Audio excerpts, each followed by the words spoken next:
Bom, pessoal, continuando aqui nosso curso, vamos falar hoje da questão, no período da faculdade, uma questão que foi muito importante para Jung, da perda do seu pai, né? Seu pai vinha apresentando fortes dores no abdômen e veio a falecer com 54 anos, né?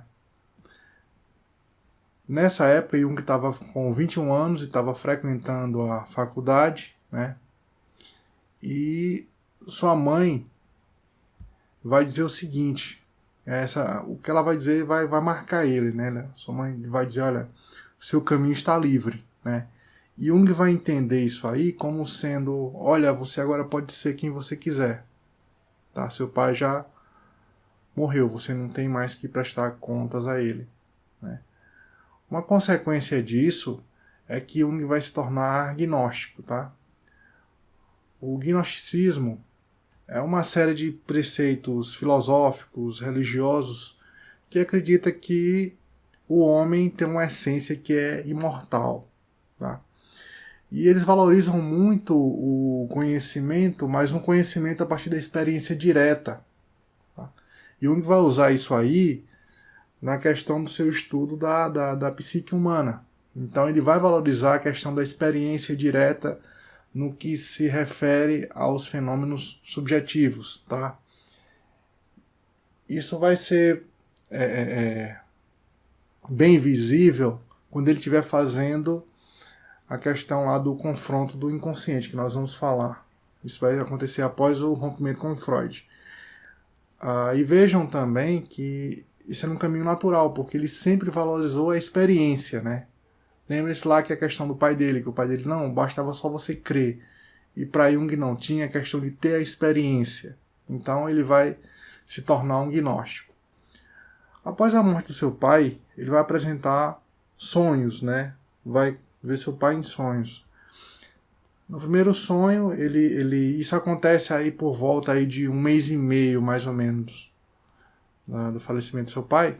No primeiro sonho, seu pai volta para casa, conversa com ele, né?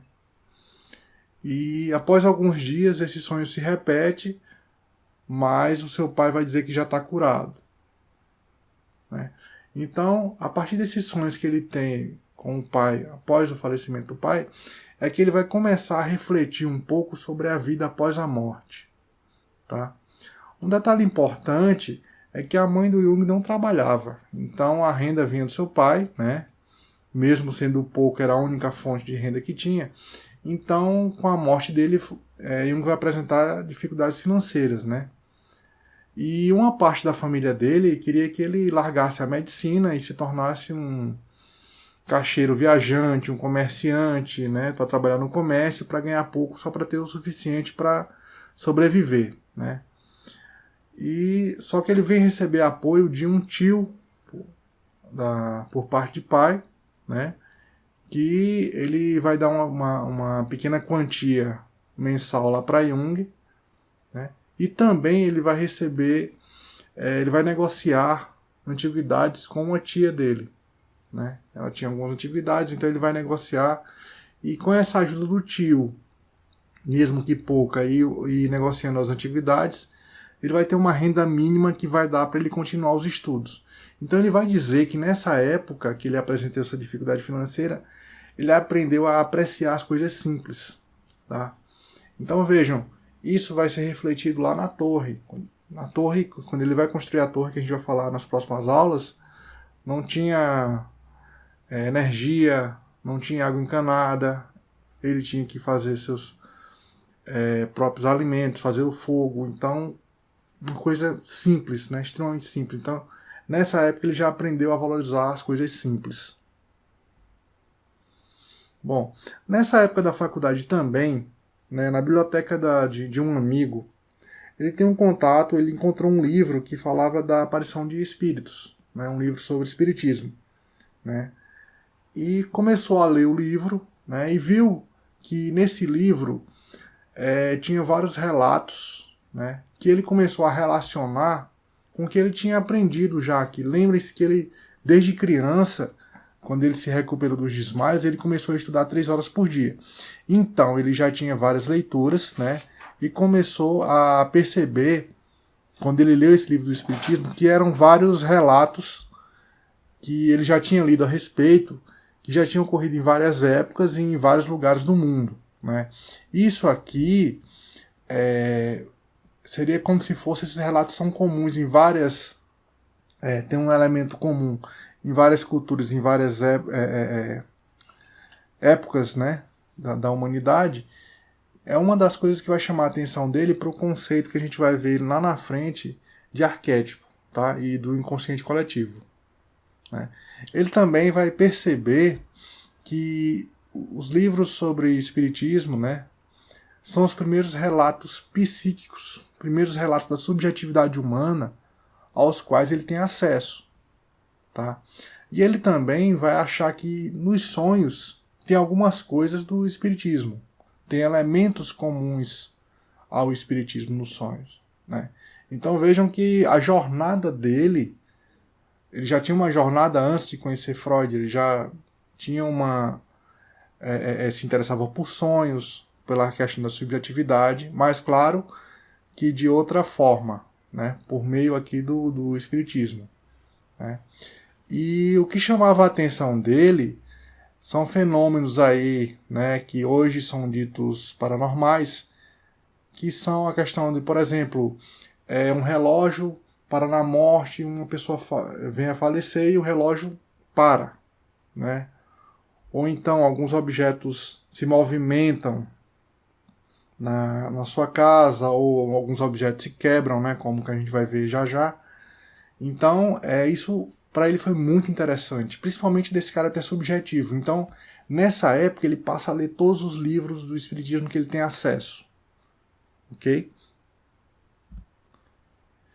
E também acontecem alguns fatos estranhos, né? Ele vai dizer que são fatos estranhos que acontecem na casa dele. O primeiro fato ocorre o seguinte: ele estava lá, ele e a mãe dele, né, na casa, e ele escuta como se fosse um tiro de revólver, né? Bam! Escuta aquele tiro de revólver e ele vai até a cozinha, né, e percebe que a mesa estava rachada, uma rachadura na mesa toda, assim, de uma ponta a outra. Só que a mesa era de nogueira de primeira qualidade. Não era para uma mesa com a madeira dessa qualidade tá rachando da forma que rachou, né? Então a mãe dele novamente, né, ela vai dizer, olha, isso significa algo, né, e vai tocar em Jung, vai fazer com que ele fique pensando a respeito. Essas pontuações da mãe dele, tá? Isso vai estar mais eu vou explorar mais isso, não vai ser agora nesse curso, mas vai ser num curso que eu pretendo fazer futuramente, que é a questão do feminino na psicologia analítica, tá? Que a mulher ela tem algumas pontuações, algumas coisas que ela consegue fazer que ajudam bastante o homem, tá? Então esperem sobre esse curso que ele vai vir aí futuramente, né? Um outro fato estranho que aconteceu, aqui é uma foto de uma mesa de nogueira, tá? Um outro fato estranho que aconteceu, Jung tinha saído e quando ele volta ele encontra a mãe e a empregada assustadas, transtornadas, né? E ele procura saber o que aconteceu e vê, e elas relatam que aconteceu um tiro de revólver, né? Novamente o tiro de revólver, e ele vai examinar lá a cozinha, né? Os quartos, a cozinha, e encontra num armário uma faca que havia se quebrado em 4 pedaços, né? Ele leva então essa faca ao cuteleiro, né, que trabalha com facas, e ele diz, olha, é impossível uma faca dessa ter se quebrado, tá? Ela é de primeira qualidade. Quem quebrou essa faca quebrou pedaço por pedaço. Tá? Então fica aquela coisa, né? Como é que explicar um evento desse, né? E Jung começa... Esses eventos acontecem na vida dele, né? Ele então se depara com alguns membros da família que estavam fazendo reuniões com mesas giratórias, né? Tratando uma jovem que é prima dele, Helene, o sobrenome do pai dele, Helene Presswerk, não sei se pronúncia, mas ela tinha 15 anos, tá aqui a foto dela, né?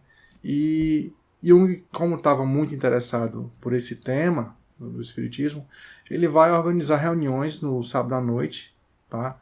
Ele, essa menina que era médium e mais um grupo de pessoas.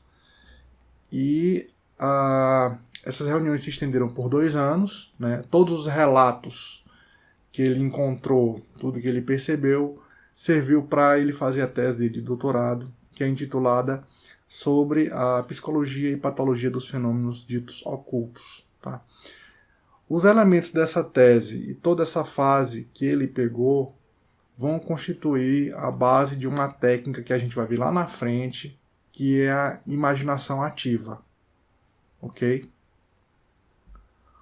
Continuando aqui, tem a questão da escolha da psiquiatria, né? Inicialmente, Jung ele queria ir para a cirurgia, tá?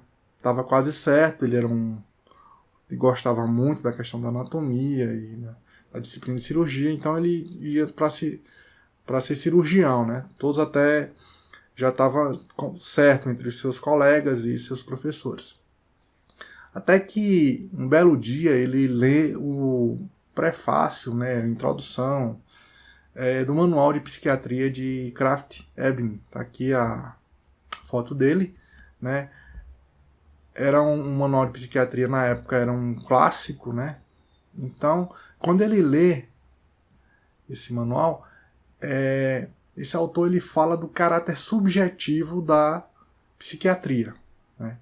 Então, Jung vai até dizer que quando ele lê isso, ele se emociona, ele tem que ir para a janela pegar um ar, depois ele se senta e relê várias vezes isso. E finalmente ele encontra uma área da medicina que ele vai conseguir conciliar a sua paixão pelas ciências naturais, né, e toda a questão da subjetividade a que ele já teve acesso, a questão do espiritismo, a questão da história, da antropologia. Então ele viu uma área da medicina que dava para se enquadrar tudo isso. Então ele acaba escolhendo ir para a psiquiatria, né? Todos até se surpreendem com isso, né?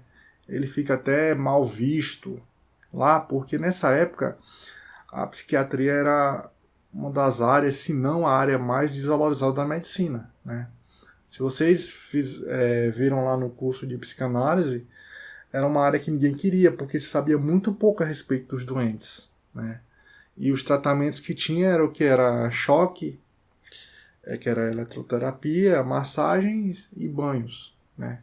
Não existia medicamentos, eram os únicos tratamentos que tinha. Então era uma área muito desvalorizada, né? E ele acabou indo e as pessoas ficaram meio que decepcionadas com ele. E nessa escolha, novamente, ele sentiu aquela sensação de ser o excluído, né? De ficar isolado, que ele já tinha acontecido com a questão lá da redação, quando ele fez na escola. Então aquele sentimento todo voltou para ele. Tá? Mas mesmo assim ele continuou e seguiu a carreira de psiquiatra. Então na próxima aula nós continuamos.